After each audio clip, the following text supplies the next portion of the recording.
ADHD, or attention deficit hyperactivity disorder, is a very common condition amongst many children, but recently researchers have found a direct link between nutrition, specifically fish, and ADHD-like symptoms. And this morning, the lovely Andrea is back with us talking about the importance of adding fish to your youngsters' diets. Andrea, very nice to have you this morning. Thank you. And we know fish is very, very important to add into your diets for grown-ups as well, but let's focus on ADHD and the link between that and nutrition.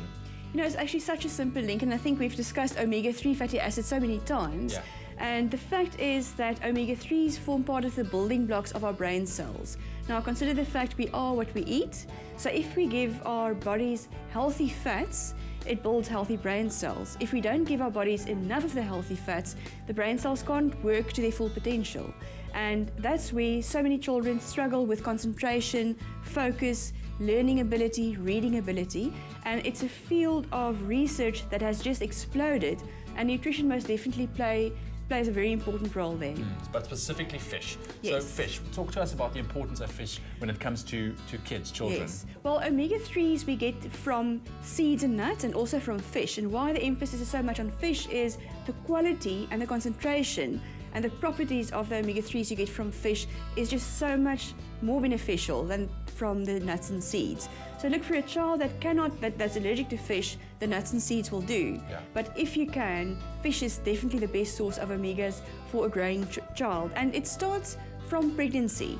So they've in the past said to moms to be careful to eat too much fish because there's a risk of mercury contamination and stuff like that. And now the research information coming out says, no, we can't say that. Let's advise him to eat the right sources of fish, the smaller fish, like sardines and pilchards and things like that, because the moms need the omega-3s for the baby's brain development. And then also through infant nutrition and childhood nutrition, fish is really important. Great. So give advice for moms and dads out there. How much fish should their children consume, maybe on a weekly or monthly basis? Well, actually, it's not that unrealistic. They say 2 to 3 times a week.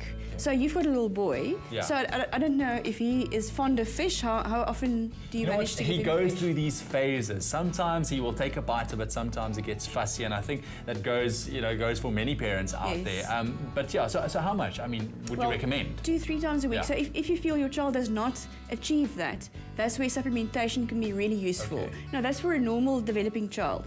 If your child already has attention deficit or hyperactivity problems, research has also shown that supplementing their diets with omega-3s can improve learning ability, focus, reading ability. So it's something that can just add value. Yeah, well, I think that can come in very handy. And this is what you have in front of you here. Yes. Is this the omega supplement Yes. from Vital? Like, for instance, here we have some anchovy paste, Okay. which is an excellent source of omega-3 fatty acids. So that on a slice of bread or toast for your child is a good snack or breakfast.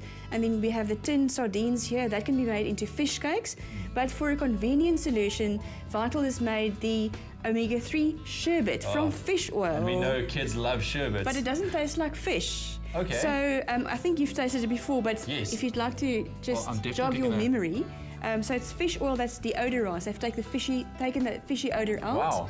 That is and something you can throw into the lunchbox. definitely. It's actually very nice. Yes. And Wow. for younger children, you can mix it into yogurt or cereal. So it's a wonderful, tasty way to get the omegas into their bodies. From what age can you introduce the supplements? From 1 year. From 1 year old Yes, already? yes, you can. Yes. I'm sure they will. And that's why I mentioned that you can mix it into yogurt or cereal, because you can't hand this to a 1-year-old and expect them to finish it without pouring everything on the floor. Indeed. Yes. Andrea, I know that so many questions can still come your way. How can people get in touch with you? On Facebook, I've been getting so many questions, and it's lovely also because I get feedback from people to say, wow, this has really worked, or it hasn't, and let's try something else. So they can go to my Facebook page. It's Andrea Du Plessis, Vital Expert. That's it, and I know that you always reply on those questions. You're very, very nice like that. But there we go, some great advice for you moms and dads on why you should introduce fish to your children's diets. Trust Vital for your family's health.